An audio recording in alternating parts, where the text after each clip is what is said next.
আসসালামু আলাইকুম প্রিয় দর্শক, আমি রুমানা রান্না বান্না চ্যানেল থেকে। প্রতিদিন আমি আপনাদের রান্না করে দেখাই।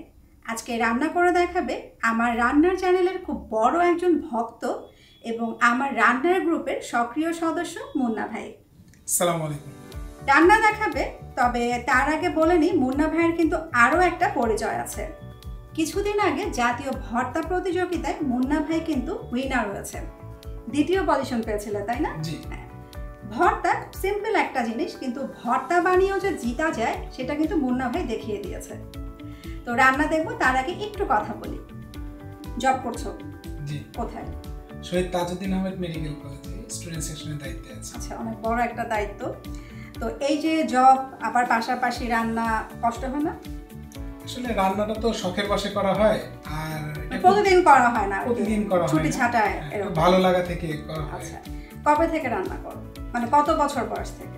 আমি রান্নার জন্য যত মার খেয়েছি, আম্মুর হাতের মার যত রান্নার জন্য খেয়েছি, যত বকা শুনেছি, পড়াশোনার জন্য এতটা কখনো সেইটার বোধহয় মানে পুরস্কার এখন পেলা না, যে জিতে আসলা। হ্যাঁ, আম্মু এখন খুব খুশি। হ্যাঁ, আম্মু এখন খুব খুশি। তো আজকে আমরা কি রান্না দেখব? আজকে করব পোড়া ইলিশের ভর্তা। পোড়া ইলিশের ভর্তা, মানে এটাই কেন?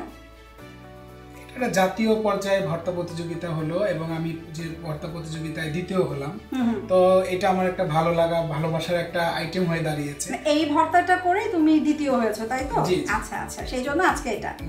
প্রিয় দর্শক, মুন্না ভাইয়ের এই রেসিপিটা জিতার পরে আমার কাছে অনেক অনুরোধ এসেছিল রেসিপিটার জন্য, তাই আমি নিজে না করে সরাসরি মুন্না ভাইকে এনেছি আপনাদের সামনে রান্নাটা করে দেখানোর জন্য। এখন চলে যাচ্ছে আমরা মুন্না ভাইয়ের রান্নায়। এখন পোড়া ইলিশের ভর্তাটা করব। তো এটা করার জন্য মাছটাকে একটু ম্যারিনেট করে নিতে হবে। তো প্রথমে আমি নিয়েছি 2 টেবিল চামচের মতো বাটার মিল্ক। এটা রেসিপি অলরেডি রুমানাপুর চ্যানেলে আছে, আপনারা সেখান থেকে দেখে নিতে পারেন। আর সাথে নিয়েছি 1 চা চামচ মরিচের গুঁড়ো, আধা চা চামচ জিরার গুঁড়ো, আধা চা চামচ হলুদের গুঁড়ো। আমি হাত দিয়ে কাজ করছি, আমার হাত পরিষ্কার আছে। স্বাদ মতো লবণ, আর নিয়েছি হচ্ছে ধনিয়া গুঁড়ো, এটা হচ্ছে আধা চা চামচের মতো। এটা সব কিছু আমি একসাথে মিশিয়ে নিব।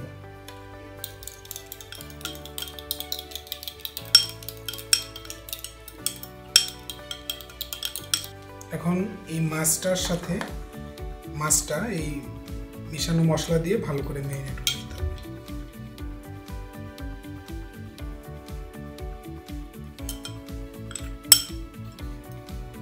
মাছটা মাখিয়ে নিচ্ছি। মাছটার ওজন 400 থেকে 500 গ্রামের মধ্যে আছে। এটা এর থেকে কম বেশি হলে সমস্যা নেই, এই মশলার পরিমাণ দিয়ে আপনারা মাখিয়ে নিতে পারবেন।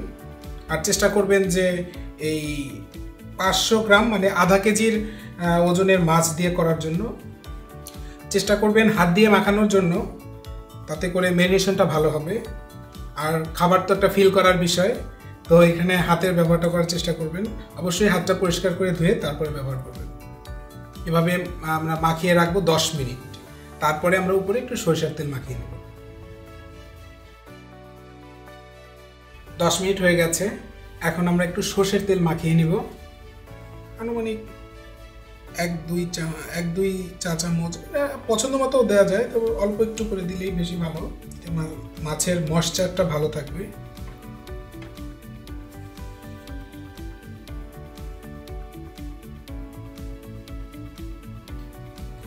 তেলটা যদি আমরা প্রথমে দিতাম তাহলে মাছের ভিতরে ভালো করে ঢুকতো না, তো এই জন্য তেলটা আমরা পরে দিলাম, যাতে করে মশলাটা আগে ভালো মতো মাছের ভিতরে ঢুকে এরপরে তেলটা এটার সাথে যায়। এখন আবার অপেক্ষা করছি 5 থেকে 10 মিনিট। আমাদের মাছটা ম্যারিনেট করা হয়ে গেছে। এখন আমরা মাছটাকে একটু গ্রিল করে নিব। তো আমি গ্রিল প্যান ইউজ করতেছি, আপনারা যে কোনো ফ্রাইং প্যানে করতে পারেন, আপনারা চাইলে বারবিকিউ স্ট্যান্ডেও করে নিতে পারেন। প্রথমে প্যানটা আমরা তেল দিয়ে দিচ্ছি। আমরা সরষের তেলে গ্রিলটা করব। সরষের তেলে করলে ফ্লেভারটা বেশি ভালো পাওয়া যায়। তেলটা ভালো করে গরম হলে তারপরে মাছটা দিয়ে দেব।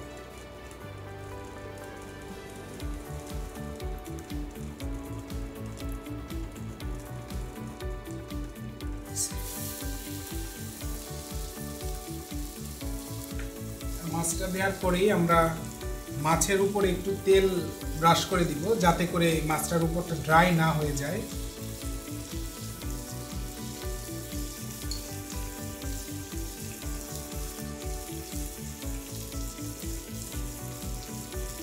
আঁচটা মিডিয়াম আঁচে আছে।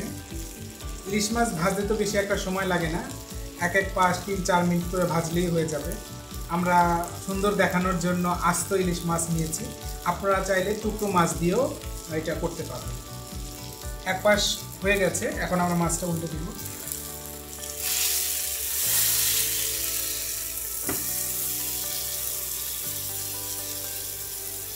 উল্টে দেওয়ার পরে একই কাজ, একটু করে সরষের তেল দিয়ে দিচ্ছি, আর সাথে আমরা যে ম্যারিনেট করেছিলাম মশলাটা, সেই মশলা থেকে একটু দিয়ে দিচ্ছি।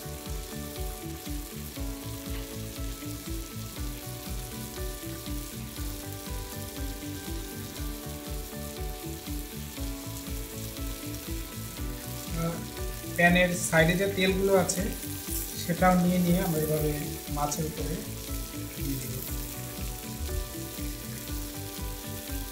মাছটাকে আবার একটু উল্টে দিচ্ছি।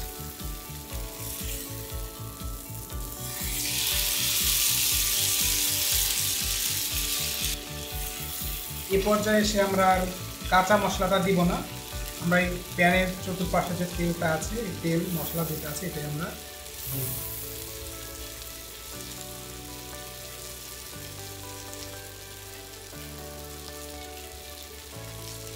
আবার একটু উল্টে নিচ্ছি।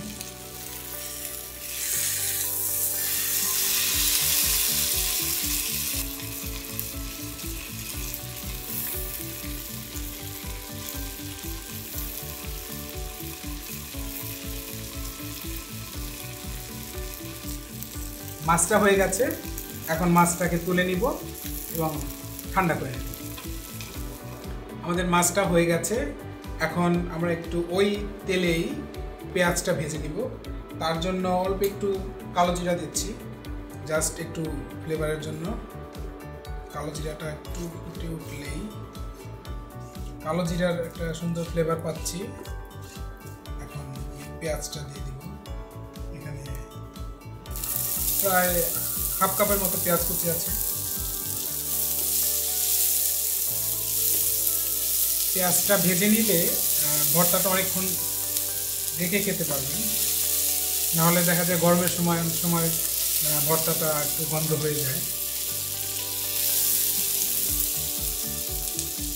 তারপর আমরা কাঁচামরিচটাও দিয়েছি, অল্প একটু কাঁচামরিচ, এটাও দিলাম জাস্ট ফ্লেভারের জন্য। পেঁয়াজটাকে আমরা একটু সতে করে নিব, একটা পোড়া পোড়া টেক্সচার আসলে পেঁয়াজটা খেতে ভালো লাগে। পেঁয়াজটা একটু ঝলসে গেলেই হয়ে যাবে। আমাদের পেঁয়াজটা হয়ে গেছে, এখন আমরা এটা বাটিতে নামিয়ে নিচ্ছি। মাছটা ঠান্ডা হয়ে গেছে, এখন মাছের কাঁটাটা আমরা বেছে নিব। মাথাটা আপাতত নিচ্ছি না, তবে আপনারা কেউ চাইলে মাথাটাও ব্লেন্ডারে ব্লেন্ড করে এটার সাথে মিশিয়ে নিতে পারেন। তো আমি শুধু মাছটাকেই বেছে নিচ্ছি। কাঁটা বাছাটা একটা সবচেয়ে বড় কষ্টসাধ্য কাজ, তাও আবার যদি হয় ইলিশ মাছের। তো আপনারা একটু সময় নিয়ে ধীরে সুস্থে ভালো মতো কাঁটাটা বেছে নেবেন। আর আমি 2 হাত দিয়ে করছি, আমার 2 হাত পরিষ্কার আছে। আমার মাছটা বাছা হয়ে গেছে, এখন ফাইনাল ভর্তাটা করে নিচ্ছি। আমরা যে মাছটা ভাজার তেলে আমরা যে পেঁয়াজটা ভেজে নিয়েছিলাম, সেই পেঁয়াজটা, আর সাথে আছে হচ্ছে একটু চিলি ফ্লেক্স। এখন আমরা মাছটা নিয়ে নিই।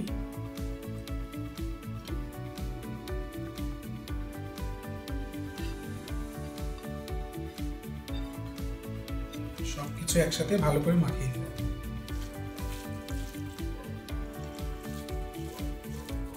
আর এই ফাইনাল ভর্তাটা বানানোর সময় লবণ, তারপরে মরিচ, এগুলো সব স্বাদ মতো অ্যাডজাস্ট করে নেওয়া যাবে। চাইলে সরষের তেলও এর সাথে আরো বেশি করে অ্যাড করে দেওয়া যাবে।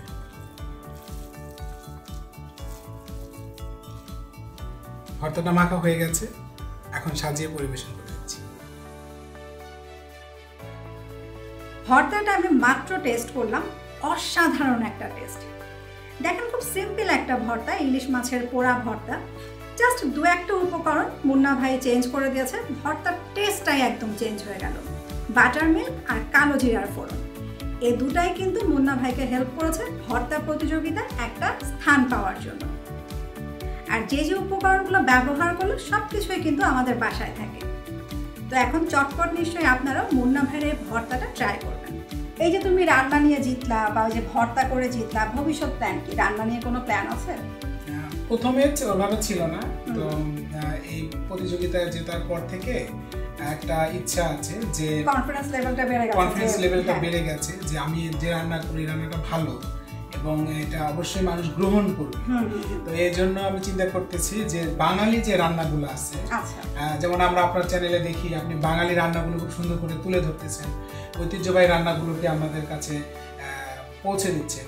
তো আমি চাচ্ছি যে এই খাবারগুলো তৈরি করে মানুষের কাছে পৌঁছে দেওয়া যায় কিনা। আচ্ছা, মানে ঘরোয়া খাবার, হোটেল থেকে না কিনে ঘরোয়া খাবার তুমি পৌঁছে দেবে। আরেকটা জিনিস যেটা দেখলাম সেটা হচ্ছে হোটেল এবং রেস্টুরেন্টগুলো আমাদেরকে ভালো খাবার খাওয়াচ্ছে না, তারা যে কোনো ভাবে 2 নাম্বারই করছে, খারাপ প্রোডাক্ট আমাদেরকে দিচ্ছে, তারপরে বেশি লাভের আশায় তারা নিম্নমানের জিনিস আমাদেরকে দিচ্ছে। আর ঘরোয়া খাবারের তো আসলে মান অনেক উন্নত, তাই না? হ্যাঁ, সেইটাই আমি সেটাই চাচ্ছি যে ঘর থেকেই যেন শুরু হয়। আর নামটাও ওভাবে দিয়েছি। আচ্ছা, নামটা দিয়েছি ঘরের আহার। ঘরের আহার। মুন্না ভাইয়ের ঘরের আহার অনেক দূর এগিয়ে যাবে এই আশাই করছি। আর আপনারা যদি খাবার অর্ডার দিতে চান মুন্না ভাইয়ের সাথে যোগাযোগ করতে পারেন।